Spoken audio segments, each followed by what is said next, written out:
Hey guys, Zach Cords here at Sonoma Raceway. I'm hanging out with this Krämer Motorcycles HKR-EVO2.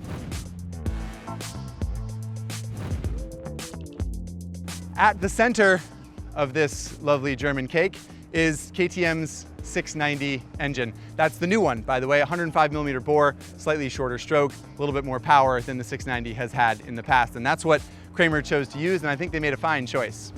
It's a custom frame, it's a custom swing arm, it's a custom front subframe. It's pretty darn cool. My personal favorite part of this bike is the rear subframe. It's a single piece of plastic that they spun out. It holds 3.17 gallons of fuel, and it's the seat, and it's the rear subframe. Pretty wicked, right? When it comes to suspension, it's a KTM RC8 front fork with a Super Duke front wheel and front rotors that are made by a third-party company for Krämer. The rear wheel is a 690. The rear sets are also made by a third-party company for Krämer. When you swing a leg over the HKR-EVO2, you see some stuff that you're used to seeing if you're in the road racing paddock. There are clip-ons by TSS, there's a Koso dash, WP steering damper, and Translogic quick shifter, which is very, very nice to use. Basically what Krämer did was, when it came time to engineer something that they didn't really want to and they knew someone else did it better, they just used that part. As an added benefit to being awesome to ride, I think the HKR-EVO2 looks pretty wicked, does it not? I think they did an awesome job with the custom bodywork, making it look like some sort of amalgamation of all the best looking sport bikes from the last 10 or 15 years. It's really pointy where it needs to be and sleek. It's freaking awesome looking. It's pretty safe to say that KTM did not build this 690 engine for road racing, but that didn't stop Krämer from adapting it into a pretty great mill for flying around a racetrack. It's got that custom intake with those 3D printed parts, that's pretty cool, and this Akrapovic exhaust, which Krämer uses sometimes instead of their in-house built one because the Acro exhaust is a little bit quieter.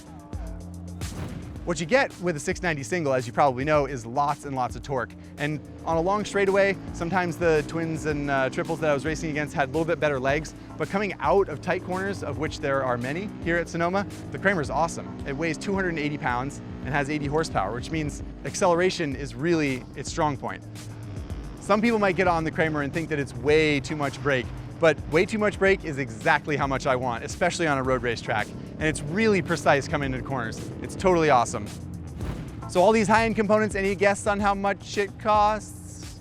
I've had a lot of people who wanted to know. We've had guesses everywhere from $10,000 to $30,000 for the Krämer. The truth is, there are two specs. You got the S model, which comes with a single rotor up front, 320 millimeters, standard cast wheels, and a slightly milder tune to the engine. Then there's the R spec. The R spec is the twin rotor system, forged wheels, which this bike actually does not have, and a higher spec engine tune for a little bit more power and a little bit more performance. The S model is about $14,000 and the R model is about $18,000.